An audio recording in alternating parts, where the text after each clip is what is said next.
air que je respire,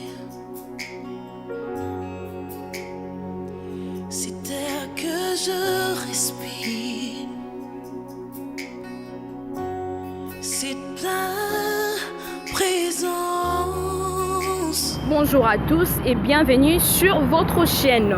Divine Influence est une chaîne YouTube qui vous donne l'opportunité, qui vous donne l'occasion d'avoir des nettes précisions sur ce qui a trait à la religion, mais également ses affiliés. Et donc, comme vous le savez bien, vous tous qui nous suivez, le monde est secoué. On nous parle de pandémie, on nous parle des inondations, on nous parle de guerre, on nous parle de génocide. Pour ne citer que cela, le monde est sans abri pour le moment, si on peut le dire comme ça. Et l'on se demande si l'arrivée de Christ est proche ou soit sommes-nous déjà au temps de la fin. Toutes ces questions qui restent en suspens auront plus d'éclaircissements, de précisions avec, tout au long de cette émission, avec notre invité qui est là, ici présent avec nous, le pasteur Mouchoupoulé Chambou, qui est coordonnateur de l'Assemblée Éphèse. Avec lui, nous essaierons de débattre, d'avoir plus de précisions sur ces différentes questions. Vous le savez peut-être, tout le monde qui est en train de me suivre, et soit chrétien, il y a aussi des athées. Mais de part et d'autre, peut-être vous avez entendu parler du temps de la fin. Nous voulons savoir avec le pasteur Mouchoupoulé Chambou, qu'est-ce qu'est réellement le temps de la fin? Avoir une brève, nette définition sur le temps de la fin. Sur ce fait, je m'en vais vite saluer notre invité qui est ici présent avec nous. Bonjour, pasteur Mouchoupoulé Chambou. Bonjour, madame la journaliste. Comment allez-vous? Oui, bien, par la grâce de Dieu. Comme je l'avais si bien dit au début, toutes ces personnes-là qui sont en train de nous suivre sont peut-être de chrétiens, mais également il y a aussi des athées, il y a aussi des païens. Et donc, ils ont peut-être entendu parler du temps de la fin. Et nous voulons voir plus de précisions, une brève définition sur le temps de la fin. Le temps de la fin, d'abord, ça vient du mot grec, eschatos. Eschatos veut dire temps de la fin. Eschatos veut dire dernier jour. Tu vois? Alors maintenant, hein, c'est ça maintenant. Et puis, c'est ça, eschatos veut dire temps de la fin. Eschatos veut dire aussi temps de la fin. Et puis, ça veut dire aussi les derniers jours. Alors, maintenant, nous devons aussi comprendre une chose. Parce que le Seigneur a dit, le Seigneur dans la Bible, dans Genèse chapitre 1, il est dit, au commencement, Dieu. C'est-à-dire, Dieu était au commencement. Avant la création du monde, Dieu était déjà au commencement. Cela veut dire, en d'autres termes, Dieu était dans l'éternité passée. Vous comprenez? Parce qu'il y a l'éternité passée et puis il y a aussi l'éternité future. Alors maintenant, Dieu a quitté maintenant l'éternité passée pour entrer maintenant dans l'histoire de l'humanité. Vous comprenez? Hein? Il est entré maintenant dans l'histoire. Donc j'ai déjà donné Genèse chapitre 1. Donc il est entré dans l'histoire de l'humanité. Dans l'histoire du monde. Et quand nous disons maintenant le temps de la fin, c'est-à-dire que c'est la fin de cette histoire de l'humanité qui a déjà commencé, hein, disons après même la chute de l'homme. Donc disons même quand Dieu il a créé Adam et Ève, hein, pour dire que non, Dieu est entré maintenant dans cette histoire-là de l'humanité. Il est entré, il marche dans cette histoire, et cette histoire de l'humanité tend vers la fin. Hein, vous comprenez maintenant? Et quand on parle du temps de la fin, on voit la fin de cette histoire de l'humanité, ou bien la fin du monde. Hein? Parce que la fin du monde interviendra au jugement dernier, où Dieu va s'asseoir sur son trône pour maintenant juger le méchant. Donc, en bref, le temps de la fin, c'est la fin de l'histoire de l'humanité, ou bien la fin du dernier jour. Voilà. Vous tous qui nous suivez, vous avez compris qu'en bref, le temps de la fin, c'est la fin de l'histoire de l'humanité. C'est la fin de l'histoire de l'humanité. Et donc, vous n'aurez plus de Lakine ou encore de Lanterne sur ce sujet. Et donc, puisque nous parlons du temps, on fait allusion à une période. Voilà. Quand est-ce que le temps de la fin a commencé? Si le temps de la fin a déjà commencé, vous allez nous dire quand est-ce qu'il a commencé. Sinon, vous devez préciser quand est-ce que le temps de la fin doit commencer. Bon, vraiment c'est une bonne question. Il faut que les gens arrivent à comprendre aussi beaucoup de choses. Ce temps de la fin a été déjà prédit.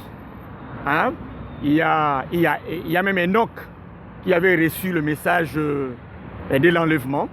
Ça se trouve dans Hébreux, chapitre 11. Donc il y a déjà Enoch dans l'Ancien Testament qui a déjà prédit, au sujet de ces temps de la fin. Et il y a quoi encore? Il y a aussi Daniel. Il y a Daniel aussi qui a prédit aussi sur ce temps de la fin. Donc il y a quand même plusieurs prophètes de l'Ancien Testament qui ont prédit. Alors, Jésus, quand il est venu, parce que faute de temps, parce que si vous voulez voir si nous voulons voir Daniel, parce qu'on va aller là vraiment rapidement. Oui, sentez-vous libre. Bon, voilà, ok. Il y a Daniel dans le livre de Daniel chapitre 11 verset 40. Au temps de la fin, le roi du Midi se heurtera contre lui. Et le roi du Septentrion, le roi du Midi, c'est-à-dire le roi de l'Égypte, et le roi du Septentrion, le roi du Nord, fondra sur lui comme une tempête avec des chars et des cavaliers. Et avec de nombreux navires, il s'avancera des choses comme ça. Donc, c'est-à-dire, quand j'ai donné ce verset 40, parce qu'il y a ce terme-là qui est repris ici, dans le temps de la fin, qui est repris ici, au temps de la fin. Vous comprenez? Si nous prenons même Daniel, chapitre 12, il est dit ici, en ces temps-là, c'est-à-dire les temps de la fin, en ces temps-là, s'élèvera Michael, le grand chef, les défenseurs des enfants de ton peuple, c'est-à-dire ton peuple, c'est-à-dire Israël. Et ce sera une époque de détresse. Cette période de détresse, on appelle la grande tribulation. Vous comprenez? Tel qu'il n'y en a point eu de semblable depuis que les nations existent jusqu'à cette époque. En ces temps-là, c'est-à-dire les temps de la fin, ceux de ton peuple qui seront trouvés inscrits dans les livres seront sauvés. Donc ici, nous voyons déjà le temps de la fin, nous voyons déjà dans le jugement dernier, il y aura des gens qui seront sauvés, les gens où on trouvera leur nom dans les livres, inscrits dans les livres de vie. Ce sont ces gens-là qui seront sauvés en ces temps-là. Alors, maintenant, quand nous prenons la Bible dit, plusieurs de ceux qui dorment dans la poussière de la terre se réveilleront, les uns pour la vie éternelle et les autres pour l'opprobre. C'est-à-dire là, maintenant, nous sommes dans le jugement dernier. Vous comprenez? Je vous donne déjà certains versets qui parlent déjà du temps de la fin. Donc, ça a été déjà prédit déjà depuis l'Ancien Testament par les prophètes. Daniel, et puis il y a Enoch. Et nous allons voir un peu ce chapitre avant de prendre Matthieu. Parce que Jésus lui-même aussi, il a parlé du temps de la fin. Alors, Matthieu chapitre 24. Matthieu chapitre 24. La Bible nous dit ici dans Matthieu chapitre 24, comme Jésus s'en allait au sortir du temple, ses disciples s'approchèrent pour lui faire remarquer les constructions. Mais Jésus leur dit, voyez tout cela, je vous le dis en vérité, il ne restera pas ici pierre sur pierre qui ne soit renversée. Donc ici, Jésus parle de la destruction du temple de Jérusalem. Et cette prophétie, quand il a parlé, c'était, je pense, dans les années l'an 33, et quand il donne déjà cette prophétie. Et à l'an 70, cette prophétie s'est accomplie. Donc, le temple de Jérusalem était détruit par le général Titus, par le général romain Titus. C'était déjà à l'an 70 que cette prophétie s'était accomplie. Bon, alors maintenant pour vraiment entrer dans ce que nous voulons vraiment expliquer, il s'assit sur, verset 3, il s'assit sur le montant des Oliviers et les disciples vinrent en particulier lui poser cette question. Dis-nous, quand cela arrivera-t-il? Et quels seront les signes de ton avènement et de la fin du monde? Voilà le temps de la fin. Nous voyons déjà des signes, on voit déjà des signes qui s'accomplissent. qui annoncent déjà que nous sommes déjà au temps de la fin. Il y a aussi des signes qui déjà annoncent que Jésus-Christ bientôt il va revenir. Les signes annonciateurs de la venue du Seigneur, vous comprenez? Et les signes aussi qui annoncent la fin du monde. Donc les temps de la fin, c'est la fin de ce monde. Vous comprenez? C'est la fin de l'histoire de ce monde, c'est la fin de l'histoire de l'humanité. Mais nous voulons savoir quand est-ce que le temps de la fin a commencé. J'ai dit que ça a été prédit d'abord. Oui. Mais maintenant, quand est-ce que ce temps a commencé? Parce que Jésus est venu. Il a dit même que je ne suis pas venu pour abolir la loi, mais c'est pour accomplir la loi. Alors, le temps de la fin, en ces temps-ci, commence de la dispensation. Vous comprenez? De la dispensation de l'Église. Parce que c'est ce que nous appelons le temps de l'Église. Ça commence de la dispensation de l'Église jusqu'au jugement dernier. C'est quoi la dispensation de l'Église? Parce que tous ceux qui nous suivent ne savent pas réellement qu'est-ce qu'est réellement la dispensation de l'Église. La dispensation de l'Église, d'abord, c'est quoi? C'est ce que nous appelons des fois l'âge de l'Église. C'est ce que nous appelons aussi l'histoire de l'Église. Qui se communique, il y a transmission. Donc si vous prenez Apocalypse chapitre 2, vous avez chapitre 2, chapitre 3, on nous parle maintenant de cette dispensation-là. On nous parle maintenant de ces temps-là de l'Église. C'est ça. On nous parle là de la transmission. Comment se transmet ces temps qui a commencé de l'église Éphèse jusqu'à l'église de Laodicée. Vous comprenez? Alors, l'église d'Éphèse, c'est l'église du temps apostolique qui a commencé avec les 12 apôtres. Les 12 apôtres qui ont commencé avec le Paul et consorts. Et ça, cette dispensation-là, qui a commencé là-bas pendant au temps des apôtres jusqu'à nos jours. Et aujourd'hui, nous sommes au temps de l'église de Laodicée. L'église, c'est-à-dire l'église d'apostasie, l'église où règne la mondanité. Vous comprenez? Où il y a la déification de l'homme. Il faut voir comment ça se passe aujourd'hui. Comment les pasteurs sont élevés, qui ont pris la place du Seigneur, qui ont pris la place de Dieu. On est en train de déifier les pasteurs. On ne peut même pas, c'est-à-dire aujourd'hui, de moins en moins, on parle du nom de Jésus. C'est beaucoup plus les noms des pasteurs qui sont élevés aujourd'hui. Et donc la déification de l'homme. Il y a la déification de l'homme, il y a la recherche des luxe, il y a la recherche du plaisir, il y a la manipulation. On dit là-bas dans le livre dans Apocalypse chapitre 3, verset 14, même jusqu'à verset 18, on dit: je me suis enrichi, je n'ai besoin de rien. C'est ça ce que nous appelons. C'est ce que nous entendons par la manipulation. On manipule les gens pour avoir de l'argent. Vous comprenez? On manipule les gens pour s'enrichir. La vraie parole n'est pas prêchée. Quand nous voyons l'église de Laodicée aujourd'hui, c'est-à-dire c'est ce qu'on appelle la cupidité qui est entrée dans l'église. C'est-à-dire l'amour de l'argent. L'amour du monde. Le monde aujourd'hui est dans l'église.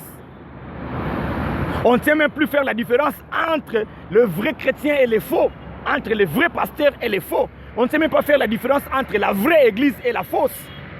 C'est ces temps ici-là, les temps qui traversent l'église actuellement. Donc ça a commencé au temps des apôtres, l'église d'Éphèse, et nous sommes entrés dans l'église de Smyrne, où l'église persécutée. Et la troisième temps de l'église, c'était l'église de Pergame, où l'église était devenue une synagogue de Satan. C'est-à-dire, l'empire romain est entré maintenant dans l'église. Vous comprenez? C'est comme ça que l'église est allée. Et puis, à partir de cette église, nous sommes allés dans l'église de quoi? De Thyatire, c'est-à-dire l'église de la Réforme, avec Martin Luther. Et de plus en de Thyatire, de Thyatire. Et nous sommes allés aussi dans l'église de... Après Thyatire, il y avait l'église de... l'église de Thyatire, c'était la continuité hein, la continuité de Pergame, hein, la continuité de cette église romaine, et puis l'église de Sardis, c'est-à-dire l'église de la Réforme, hein, avec Martin Luther, des choses comme ça.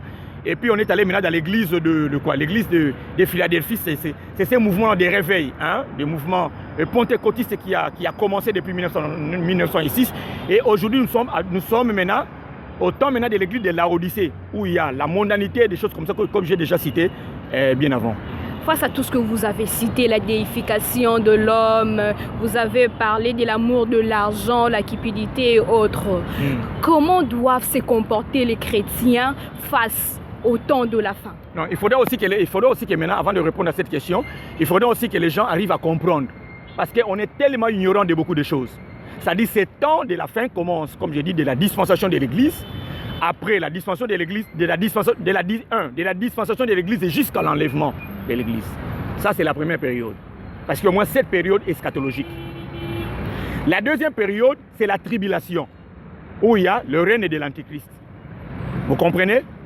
La troisième période eschatologique, c'est le millénium. C'est-à-dire c'est le règne de Christ sur cette terre pendant 1000 ans. Vous comprenez? Après le règne de Christ pendant 1000 ans, il y a, c'est ce qu'on appelle le Gog et Magog. Quatrième période eschatologique, je pense, c'est Gog et Magog. Hein, vous comprenez? Où il y aura, Satan va, quand il sera libéré après 1000 ans, il va rassembler l'humanité pour aller maintenant combattre le Seigneur Jésus-Christ à Jérusalem. Vous comprenez quand même? Après la guerre de Gog et Magog, il y a ce qu'on appelle le jugement dernier, le jugement du grand trône. C'est dans Apocalypse chapitre 20. Alors maintenant, c'est cette période-là où Jésus va s'asseoir sur le trône blanc, il va juger maintenant les méchants. Vous comprenez? Après maintenant, le jugement dernier viendra maintenant ensuite la nouvelle création. Dans la nouvelle création, nous aurons le nouveau ciel, nous aurons la nouvelle terre et puis nous aurons la nouvelle Jérusalem. Vous comprenez? Là, il n'y aura pas de méchants dans cette nouvelle création. Après maintenant, c'est la nouvelle création. Maintenant, nous allons entrer dans ce que nous appelons l'éternité. Dans l'éternité, il y aura deux lieux. Il y a le châtiment éternel, où les gens iront dans l'enfer pour l'éternité, et d'autres, ils iront dans le bonheur éternel, dans la nouvelle Jérusalem, dans la nouvelle terre. Voilà. Okay. Maintenant, la réponse à cette question que je vous ai posée, comment doivent se comporter les chrétiens face aux différents phénomènes de ces temps de la fin? Comment doivent se comporter les chrétiens? Nous allons lire, moi je pense que c'est vraiment, nous allons voir dans Daniel, parce que j'aime beaucoup ces livres, dans Daniel, bon vous me permettrez, parce que, Daniel chapitre 12, vous comprenez? C'est très important. Nous sommes maintenant dans Daniel chapitre 12. Dans le verset 9. Parce que dans le verset 8, Daniel dit, j'entendis mais je ne comprends pas. Et j'ai dit, mon Seigneur, quelle sera l'issue de ces choses? De ce temps de la fin là. Avec tout ce que vous m'avez fait voir. Il répondit, va, Daniel, car ces paroles seront tenues secrètes et scellées jusqu'au temps de la fin. Vous comprenez? On parle toujours du temps de la fin ici. Voilà l'attitude que, parce qu'il y a déjà, nous avons deux semences. Il y a l'ivraie et la bonne semence. Vous comprenez? Qui sont déjà arrivés au stade de la maturation. C'est ça, c'est ce qui se passe maintenant. On est déjà arrivé à ce stade-là de maturation. Alors maintenant, ces deux semences maintenant, chacun maintenant d'un côté ou bien d'une autre, va maintenant se comporter de l'une et de l'autre manière. Vous comprenez? Alors maintenant, qu'est-ce qui va se passer? Pour aider les chrétiens actuellement, parce que ça a été déjà donné au prophète Daniel. Voilà. Plusieurs seront purifiés. Vous comprenez? Plusieurs seront purifiés. C'est ça le comportement que doit avoir aujourd'hui un chrétien. La Bible dit dans Jean chapitre 15, verset 3, vous êtes purs à cause de la parole que je vous ai annoncée. Donc, en ces temps ici, en ces temps de la fin, nous devons marcher dans la purification. Vous comprenez? Deuxième élément, blanchi et éprouvé. Nous devons marcher dans la sanctification. C'est vraiment très important. Être purifié par la parole prêchée. Le deuxième élément, blanchi ou bien sanctifié. Sanctifié. Vous savez, dans la sanctification, c'est une vie qu'on est mise à part pour Dieu. On est en dehors de ce monde. Un chrétien, c'est quelqu'un qui est mis à part pour Dieu. Il est dans ce monde, mais il n'est pas du monde. Purifié par la parole et aussi marcher dans la sanctification. Vous comprenez? C'est ce qui est très important en ces temps de la fin ici. Donc un chrétien en ces temps de la fin, tellement que c'est un temps dur, il doit être un homme de prière. Parce que sans la prière, ça va poser beaucoup de problèmes pour un chrétien. Ça va poser beaucoup de problèmes. Un chrétien en ces temps-ci doit se conformer par rapport au livre des Romains, chapitre 12, versets 1 à 3. Il est dit ceci. Comme nous marchons avec Dieu, je vous exhorte à offrir. Quand on dit à offrir, il veut dire à livrer, à donner. Vous comprenez? À sacrifier, à se donner, à livrer, à offrir votre corps comme un sacrifice vivant, saint. Vous comprenez? Et agréable. Ce qui sera de votre part un culte raisonnable en ces temps-ci. Donc nous devons accepter de sacrifier notre vie en ces temps de la fin. Sans le sacrifice, ça va poser beaucoup de problèmes. Qu'est-ce qu'on doit sacrifier? On doit d'abord sacrifier notre corps. 2, on doit sacrifier ce que Dieu nous donne en termes de biens. On doit aussi sacrifier notre temps. Il y a aussi notre dimension de sacrifice, c'est quoi? C'est la louange. Sans les sacrifices en ces temps de la fin, ça va poser beaucoup de problèmes. Vous comprenez? Hébreux chapitre 12, verset 14, il est dit ceci. Recherchez la paix avec tous et la sanctification sans laquelle personne ne verra le Seigneur. Donc en ces temps de la fin, un chrétien doit chercher la paix avec tout le monde. Il ne doit pas mener une vie de conflit, mais une vie conflictuelle avec les autres. Vous comprenez quand même? Donc éviter des problèmes avec les gens. Et puis la Bible dit, et la sanctification sans laquelle. Donc sans sa sanctification, personne ne verra le Seigneur. Les signes des temps de la fin sont déjà là. Nous voyons déjà le réchauffement climatique. Vous comprenez? Nous voyons déjà le réchauffement climatique. Nous voyons la pandémie aujourd'hui, plusieurs pandémies dans le monde. Il y a des guerres, ça et là dans le monde. Vous comprenez? Il y a un verset qui m'a toujours intéressé. Matthieu chapitre 24, verset 14 dit, cette bonne nouvelle sera prêchée partout pour servir de témoignage. Et après viendra la fin. Vous comprenez? En ces temps de la fin, un chrétien doit être le témoin de Jésus. Il doit s'élever pour témoigner la parole de Jésus, pour annoncer la parole de Jésus. Il doit marcher dans la sanctification. Il doit être un homme de prière. Il doit écouter la parole pour être purifié. Il doit être le témoin de Jésus pour annoncer la bonne nouvelle. Il doit être un homme de prière, un homme de sanctification. Vous comprenez? C'est ça ce que Dieu nous demande actuellement. Il doit être une personne c'est-à-dire une personne qui a sacrifié, qui a donné, qui a sacrifié sa vie pour le Seigneur. Voilà ce que le Seigneur nous demande. Et au-delà de toutes les choses, la Bible dit dans 1 Timothée chapitre 2 verset 14 à 5, il dit, je prends seulement ce qui m'intéresse ici là, il est dit, la volonté de Dieu est que tout homme soit sauvé et qu'il parvienne à la connaissance de la vérité.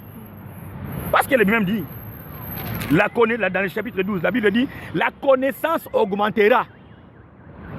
En ces temps de la fin, quand vous n'avez pas la connaissance approfondie de la parole de Dieu, ça va poser beaucoup de problèmes. Donc un chrétien doit chercher la connaissance de la parole. Il doit être formé et aussi informé. Vous comprenez, c'est très important. On ne doit pas seulement rester avec, on est là, on crie, on danse, des choses comme ça. Cela ne suffit pas. Ajoutez à votre foi, quoi? La connaissance, la science. Donc nous devons ajouter, nous devons aller dans la connaissance approfondie de la parole de Dieu. Ça va nous aider à faire face à ces temps de la fin. Bientôt, Jésus va revenir. Les signes, beaucoup de signes déjà sont là. Alléluia. Les signes des temps de Noé, les signes des temps de Lot. Les temps de Lot, c'était quoi? C'était l'homosexualité. Voilà ces temps-là, l'homosexualité. Tout ce que vous voyez aujourd'hui, le lesbianisme, la pédératie, hein, les dédains du mariage, la dépravation de nos mœurs. Voilà, ce sont les signes du temps de la fin. Voilà Israël. Israël, maintenant, Israël est là. Israël est déjà là. Hein. C'est déjà confirmé que Jérusalem est la capitale d'Israël. Donc, à 100%. Donc, quand nous voyons déjà, parce que Israël, c'est l'horloge du monde, quand nous voyons déjà toutes ces choses, c'est déjà terminé. Donc, voilà, ce sont là les signes du temps de la fin. Dieu nous a fait quand même grâce avec le peu que nous connaissons. Il nous a quand même fait grâce des choses comme ça. Vraiment que Dieu vous bénisse hein, sur la question. Je ne sais pas si vous avez encore d'autres questions. Oui, on n'a pas d'autres questions à ajouter parce que nous courons derrière le temps. Et donc, vous tous que nous avons suivis, vous avez compris que face à ce temps de la fin, un chrétien doit mener une vie de prière, doit marcher dans la sanctification, dans la purification pour obéir à Dieu. Pour obéir à Dieu. Et donc, nous sommes déjà à la fin de cette émission. Nous avons invité pour vous le pasteur Mouchoupoulé Chamboui, coordonnateur de l'ensemble Éphèse, avec qui nous avons partagé, essayé d'éclairer la lanterne de différentes personnes qui étaient en train de nous suivre. Retrouvons-nous très prochainement pour un nouveau numéro. Bye bye.